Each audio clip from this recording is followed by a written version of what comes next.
the deer panteth for the water, so my soul longs after thee. You alone are my heart's desire, and I long to worship thee. You alone are my strength, my shield. To you alone may my spirit yield. You alone are my heart's desire, and I long to worship thee.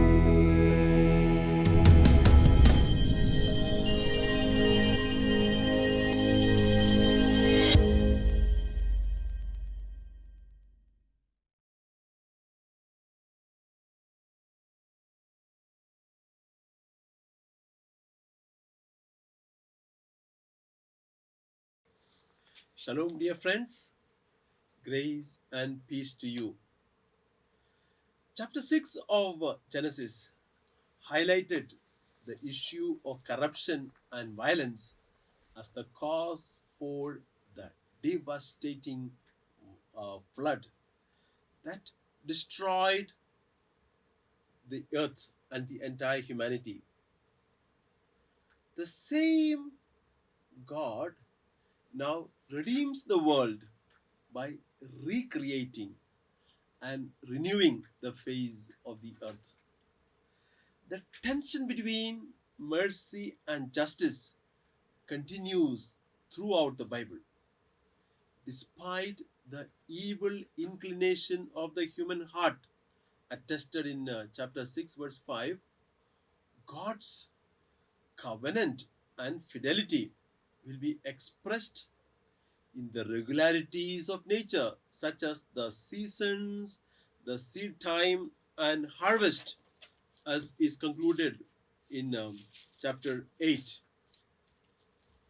God's love is the underlying theme that penetrates the entire biblical history. Creation in chapter 1 and 2, destruction in chapter 6, 7, and 8, and now recreation in chapter 9, which shows God's perennial love for humanity. Chapter 9 deals with God's covenant with Noah. There is a recreation and covenant that will be the theme in this chapter. The writer, after the completion of the creation of the world and of man, God blessed him, chapter 1, verse 28. And in chapter 9, verse 1 and verse 7, God repeats this blessing. God blessed Noah and his sons. Be fruitful and multiply and fill the earth. The world is renewed and recreated, free from the corruption and sin. This is an attempt to return to the original order of creation, and it includes all human and non-human creatures which are under the divine promise and law. The first verse, be fruitful and multiply and fill the earth, repeated again in verse 7. As for you, be fruitful and multiply, abound the earth and multiply in it. Chapter 9, verses 3 to 6 is a command to exercise dominion. And here there is a chain that has taken place from chapter 1. There is now the permission to eat animal flesh. But there is a condition, not with its life, because based on Leviticus chapter 17:11. a new concession to non-vegetarian food. Hereafter, they can eat non-veg also. In chapter 1, verse 29 to 30, it was given that both human beings and animals should eat only vegetables and plants. This command had forbidden killing of animals and shedding of blood, even for food. Now, the permission to eat meat, therefore to kill, indicated a lower order of existence and the loss of primordial harmony, states biblical scholar Joseph Blenkinsop.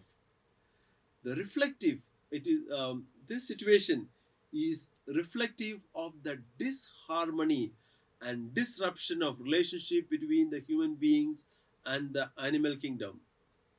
However, there are two conditions. First, they should not eat flesh with its blood, because life was in blood. Chapter 9, verse 4. Secondly, a reckoning would be required for life blood. Verses 5 to 6. Fear and dread on every animal points to the violent nature of humanity. Look at verse 6.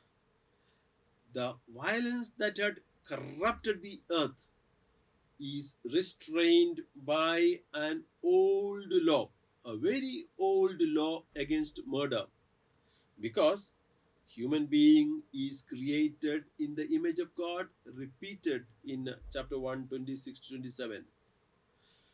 We come to God's covenant from verse 8, God's everlasting covenant, which will go up to verse 17. Now, this is first of all a unilateral covenant. God makes covenant. It's a universal covenant because three sons of Noah are the ancestors of the entire people.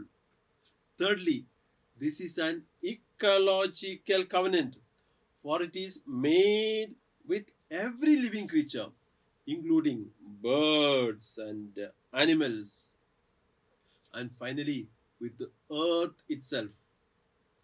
Unlike the other covenants that came up in chapter 17 and Exodus chapter 24, which is restricted to Abraham and his descendants, this covenant made in chapter 9 is a universal and ecological covenant. There is a reference to rainbow in verse 16. And what is this rainbow? Rainbow was considered as the weapon, the divine warrior from which the arrows of lightning were shot. Psalm 7, Habakkuk chapter 3. Let's move to the curse of Canaan in chapter 9, verse 18 till the end of the chapter. God's blessing continues. All the nations originated from the children of Noah. J-writer tells us in verse 18, 19.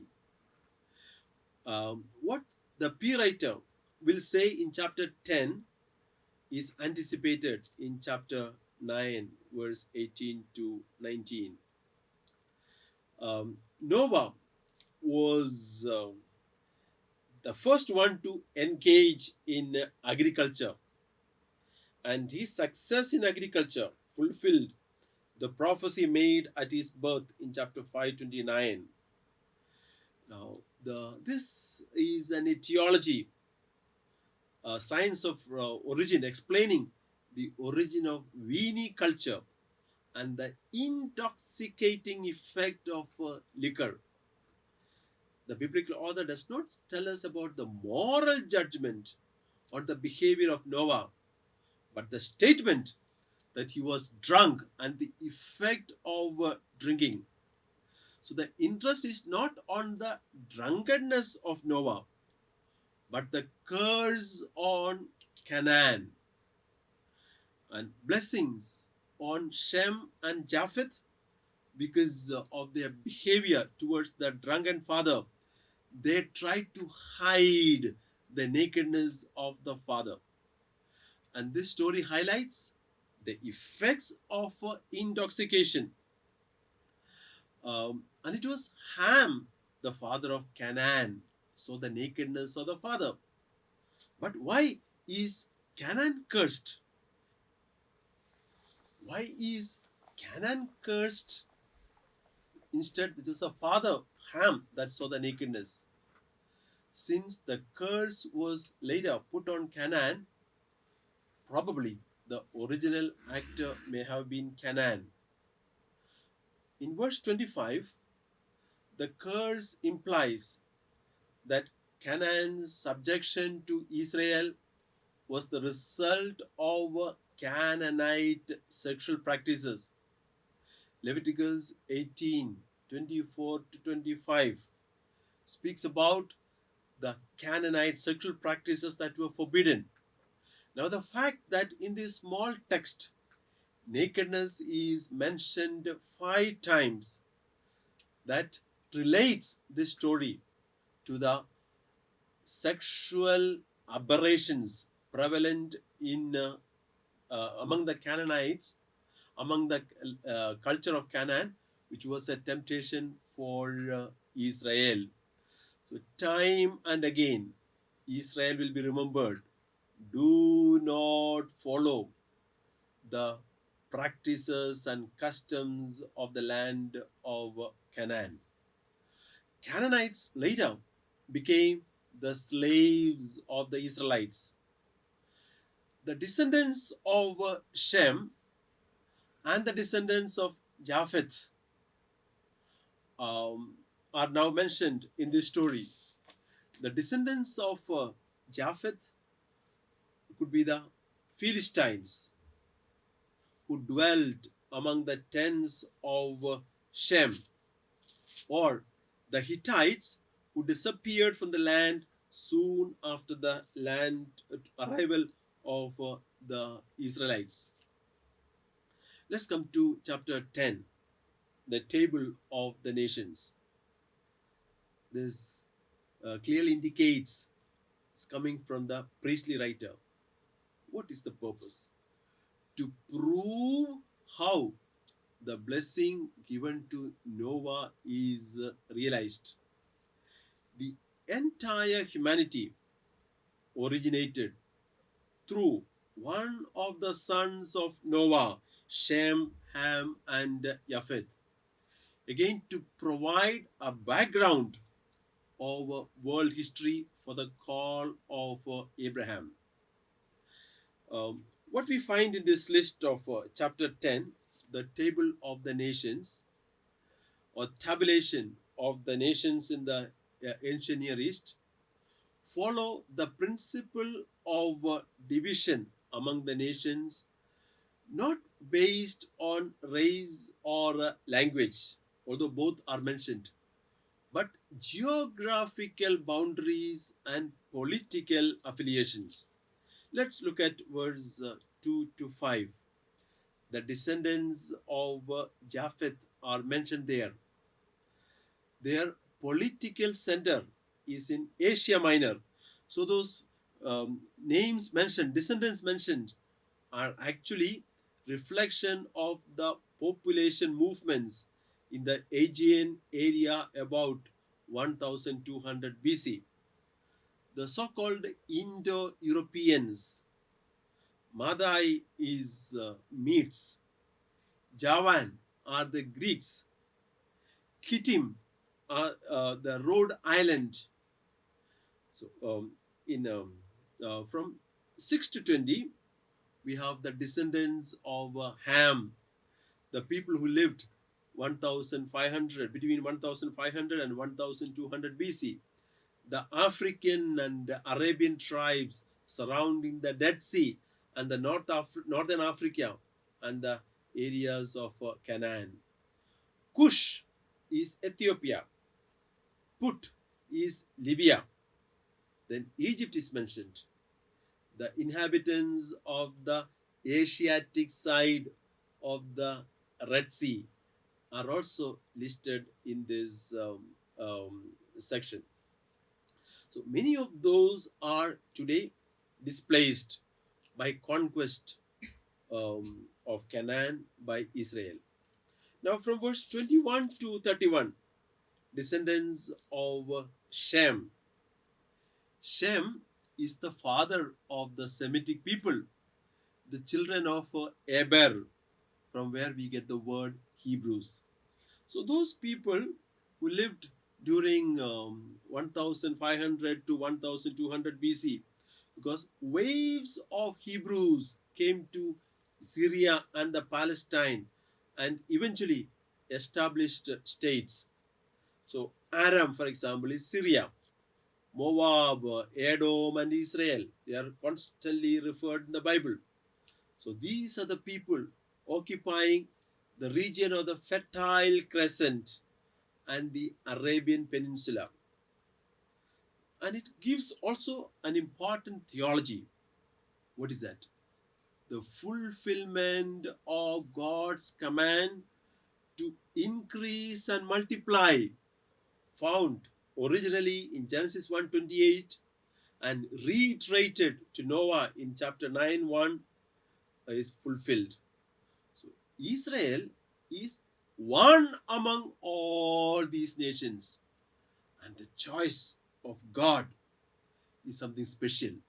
So it is not that Israel merited, but is a result of God's choice only and his gracious and gratuitous intervention in history. So we come to chapter 11, coming from the J writer. The Yahwist writer tells in chapter 11, in a story form, what the P writer explained in a genealogical form. So, this is an etiology to show the diversity of language and the people.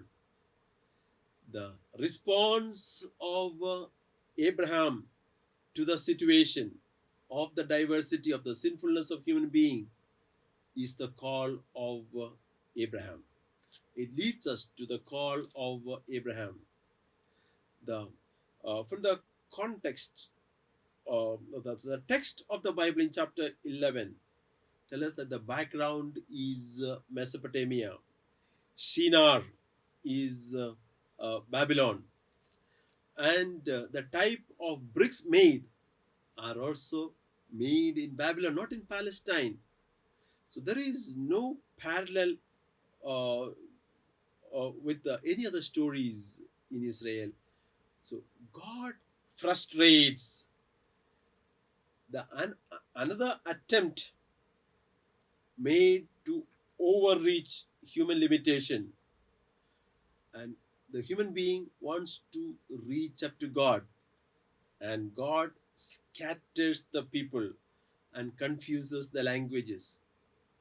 So in the verses 1 to 4, the human are the actor. And later, Yahweh is the actor from verse 5 onwards. And verse 9, we have the origin, etymology for the word Babel, because people are confused with the language. Um, why did Yahweh punish them? The motive is sin. Sin motive. He said to make a name for ourselves. There is actually a double motivation to make a name. Secondly, they do not want to be scattered.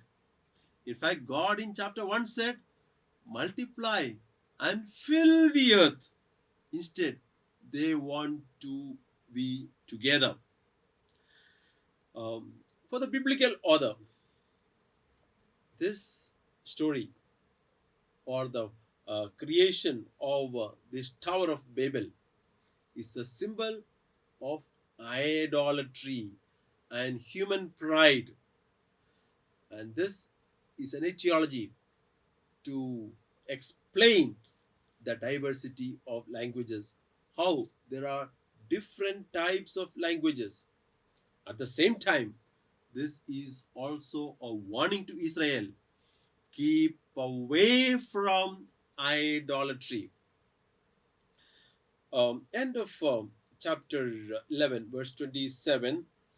Um, we have the genealogy of Abraham. Abraham becomes the ancestor of people of Israel. So Terah is the father of Abraham, and his siblings are Nahor and Haran. Um, Lot is the nephew. There is an ethical issue in this chapter. Nation in chapter 11, nations commit sin by refusing to uh, give heed to the command of God to go forth and possess lands and multiply. But the people at Babel wanted to stay together and grow into a um, powerful nation. In the story of Abraham, we have two themes: possession of the land and Abraham as the model of obedience. The story of Abraham is sketched in the background of a broken and divided humanity. Abraham could cement the relationship which was broken by Adam and Cain. Abraham is also different from Cain and Lamech, as he has proved to be a protector of those associated with him. Let's now begin the patriarchal history from Genesis chapter 12 to 50. The entire world population originates from one of the three sons of Noah. They are scattered throughout the earth, as we saw in chapter 10, P writer, chapter 11, J writer. Now we come to one person. Every focus is on one person, Abraham. And the main theme is promise and fulfillment. The story of Abraham in chapter 12 introduces us to the historical phase of the Pentateuch. Chapter 1 to 11, we called it as primeval history. Now we begin the patriarchal history because it deals mainly with Abraham, Isaac, Jacob, and his 12 sons. It is also called history, although it is used in a restricted sense. The original name is Abram, not Abraham, and God changes his name to Abraham, the father of world's three living religion. For the Jews, Abraham is the ultimate biological ancestor. For the Muslims, he is mentioned in Quran as their biological ancestor. For Christians instead, he is the spiritual ancestor. Saint Paul calls Abraham as the father of believers. We have the foundation of Judeo-Christian faith in the statement that God first spoke to Abraham. God revealed himself to Abraham as a family God. God of Abraham, God of Isaac, God of Jacob, which will be repeated to the ancestors, even to Moses in Exodus. So this form of worship, deity of the family God, is common in the ancient Near Eastern cultures. Now, Abraham does not know the name of this God, Yahweh. But he is introduced as El Shaddai, translated as God Most High, literally meant God of the mountains. So this El Shaddai is a God who can be approached by the worshippers, and he will listen to their prayers. He receives the sacrifice, which is the common expression of the devotees. Mind you, this God also demands unreserved faith in his promises. He is a God who stands alone. He does not have a family, no wife, no children. He has no connection with other Mesopotamian gods and the Canaanite gods who had his wife and children.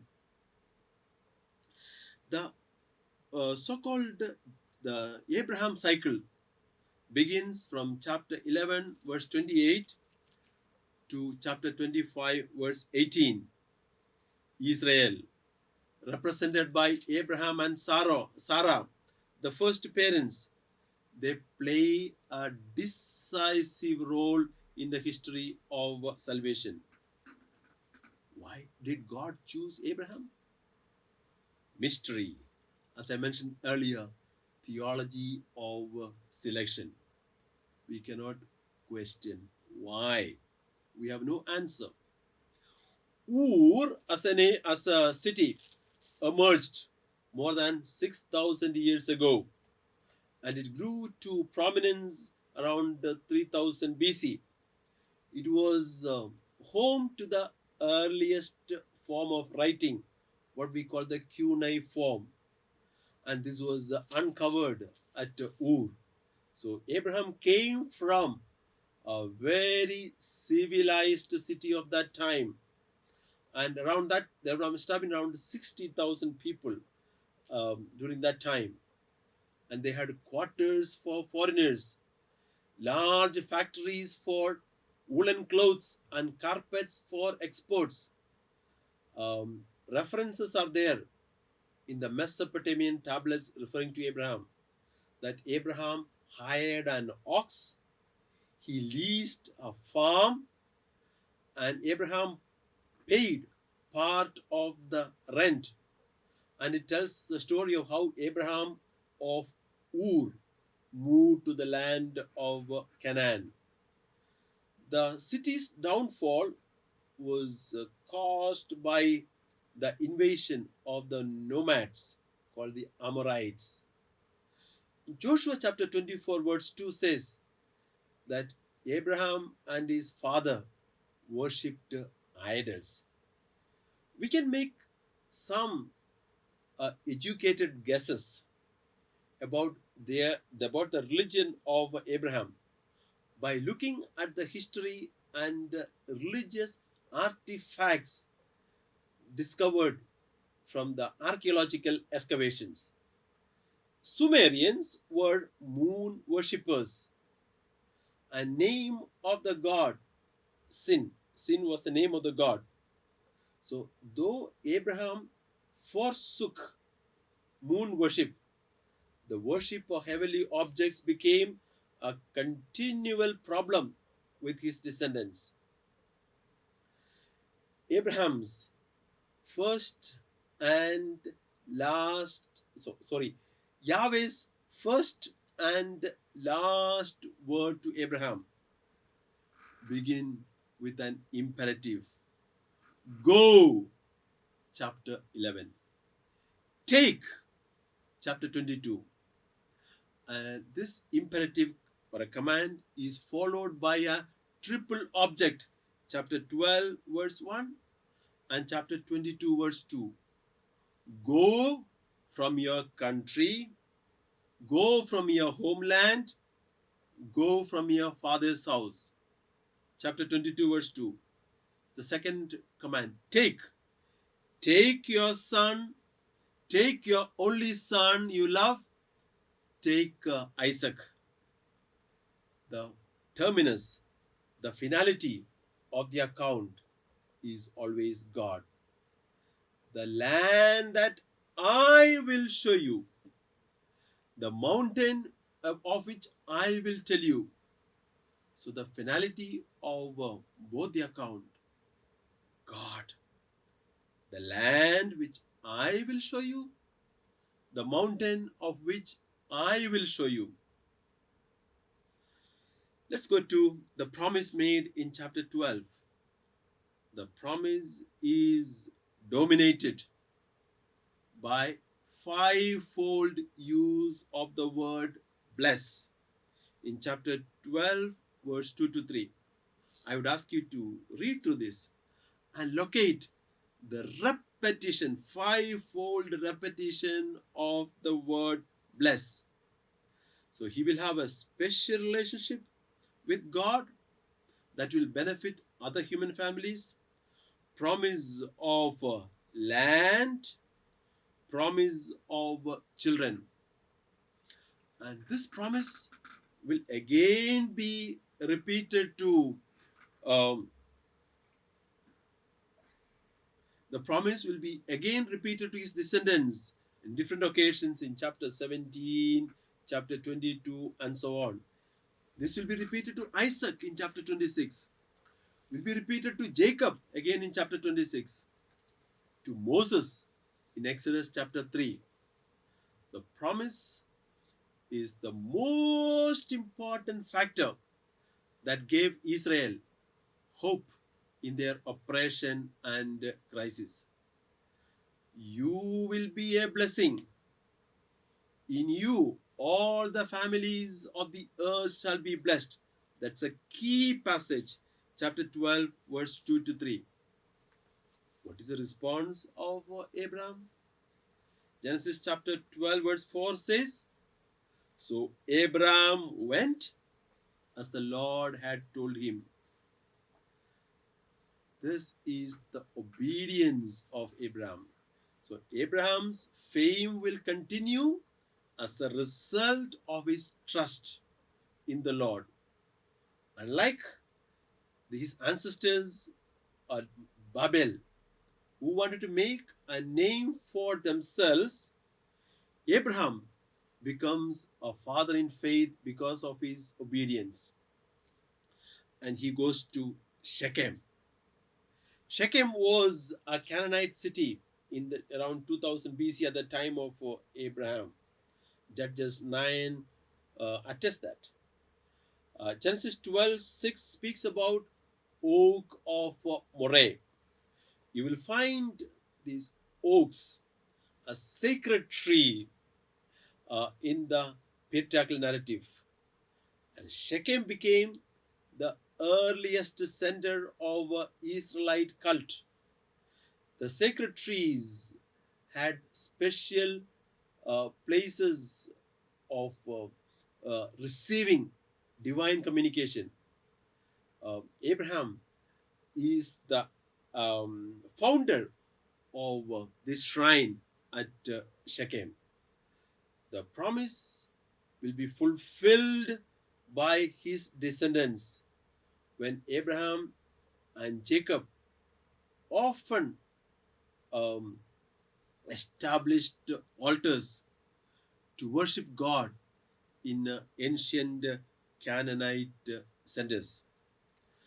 So we conclude this episode by highlighting the fact that the promise made to the ancestors will be continued through the fidelity and faithfulness and righteousness of Abraham and his descendants. The promise of fertility to the first parents will be continued despite repeated failures. The punishment is never the last word. Punishment is therapeutic, and the promise will be continued to Abraham and his descendants. Amen and Shalom. Thank you, Lord, for the gift and love of your sacred word. Open our hearts to put into practice that which you have revealed to us through your word. Amen.